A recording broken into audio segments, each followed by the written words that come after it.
Hubo un tiempo en el que en el sur de la ciudad de Buenos Aires existía un estadio que era el más grande del país.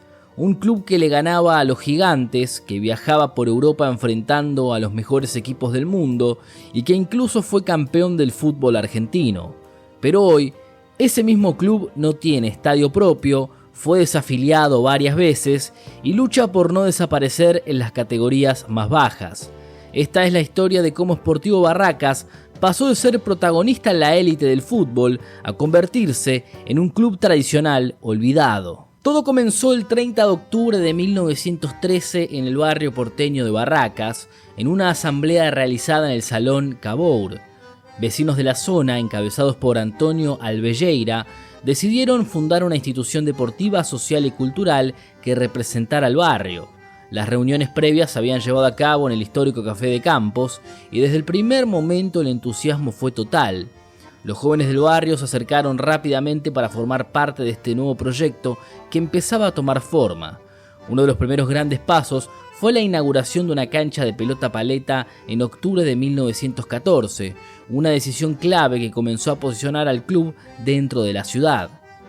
Aunque en sus inicios el objetivo era fomentar deportes como el remo, el crecimiento del fútbol en Argentina cambió por completo el rumbo de la institución. Apostar por el fútbol fue la decisión que terminaría llevando a Sportivo Barracas a meterse en la historia grande del deporte nacional. Sus primeros pasos en el fútbol se dieron rápidamente cuando se entablaron gestiones tendientes a fusionarse con el Club Riachuelo, que tenía un campo de juego en las calles Iriarte y Santa Elena y se desempeñaba en 1913 en la división intermedia del fútbol argentino. Las reuniones fueron exitosas y los socios del antiguo club se plegaron al flamante Sportivo Barracas. Uno de los primeros hitos que marcaron la identidad del club fue un enfrentamiento con Boca Juniors para definir quién se quedaba con la camiseta a rayas verticales celestes y blancas. Ambos clubes pertenecían a barrios vecinos y no podían compartir los mismos colores. Sportivo Barracas ganó ese duelo, obligando a Boca a cambiar su identidad, lo que derivó en la histórica elección del azul y oro tras observar un barco con bandera sueca en el puerto. En 1916, tras consagrarse campeón de su división, Sportivo Barracas ascendió al círculo de los equipos más importantes del país, compartiendo escenario con clubes como River, Independiente, Racing, San Lorenzo y Huracán.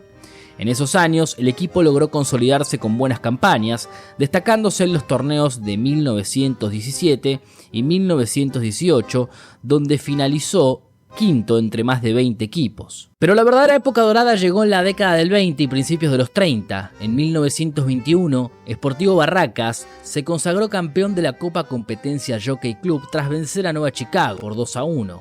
Y en 1932 alcanzó la gloria máxima al ganar el campeonato de la Asociación Argentina de Fútbol, conocida como AFAP. Dato interesante, los 5 grandes jugaban en otra liga paralela llamada Liga Argentina de Fútbol. Luego ambas ligas se fusionaron en 1935 y quedó solo la AFA como organizadora. Ese equipo tenía como figura central a Mario Fortunato, quien fue jugador y técnico del equipo campeón.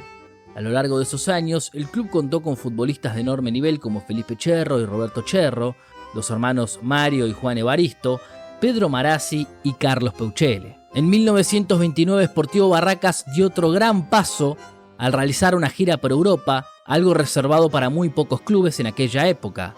En ese viaje enfrentó a equipos de primer nivel como el Barcelona, Juventus, Milan, Roma y Lazio, además de la selección de Portugal.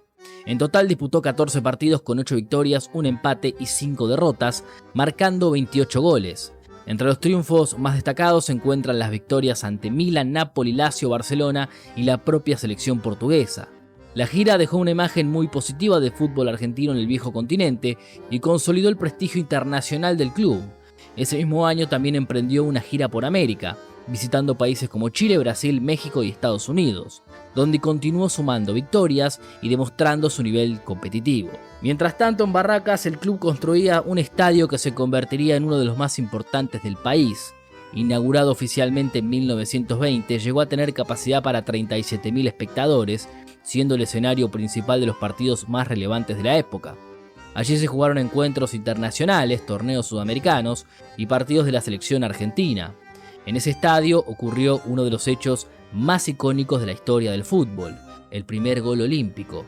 fue en 1924, cuando Cesario Onsari convirtió directamente desde un tiro de esquina ante Uruguay, que en ese año había ganado los Juegos Olímpicos, apenas meses después de que la regla lo permitiera. Desde entonces, ese tipo de gol primero se llamó gol a los Olímpicos y luego se transformó en gol olímpico. El estadio también fue testigo de visitas históricas, como la del Real Madrid en 1927 en su primer partido fuera de Europa y la de Barcelona en 1928. Además, fue sede de peleas de boxeo, partidos internacionales y hasta el primer encuentro de fútbol transmitido por radio en Buenos Aires. Pero todo ese esplendor comenzó a desmoronarse con una decisión clave. Cuando el fútbol argentino se profesionalizó en 1931, Sportivo Barracas decidió mantenerse en el amateurismo. Esa elección provocó la pérdida de socios, de ingresos y de competitividad. El club comenzó una caída que sería muy difícil de revertir. En 1937, otra decisión dirigencial terminó de complicar la situación, la desafiliación de la Asociación del Fútbol Argentino. Ese mismo año se jugó el último partido en su histórico estadio, que terminaría cerrando sus puertas. Con el tiempo el terreno fue loteado y hoy incluso pasa una calle por donde alguna vez estuvo el arco en el que se convirtió el primer gol olímpico. A partir de ese momento, Sportivo Barracas entró en un largo periodo de decadencia. Regresó a la AFA en 1967, pero nunca logró recuperar su lugar. Transitó durante décadas las categorías más bajas, sufriendo múltiples desafiliaciones por malos resultados y quedando cada vez más lejos de aquel pasado glorioso. En los años 2000, el club tomó otra decisión polémica: gerenciar el fútbol profesional a través de un grupo inversor. Esto lo llevó a mudar la localía a la ciudad de Bolívar, cambiar el nombre a Barracas Bolívar y modificar los colores tradicionales. Si bien se logró un ascenso a la Primera C en la temporada 2003-2004, el costo en términos de identidad fue muy alto. Por obvias razones, su clásico rival es Barracas Central. En total jugaron 38 partidos, ambos ganaron 14 y empataron 10 veces. En 2009 el club recuperó el control de su fútbol y comenzó una nueva etapa, intentando reconstruir su historia y su sentido de pertenencia. Aún así, los problemas continuaron. En 2012 sufrió su quinta desafiliación tras una mala campaña en la Primera D, aunque logró regresar en 2013. Uno de los momentos más destacados de los últimos años fue en 2015, cuando se consagró campeón de la Primera D con una gran campaña, logrando 17 victorias, 10 empates y solo 3 derrotas, además de una racha de 22 partidos invictos.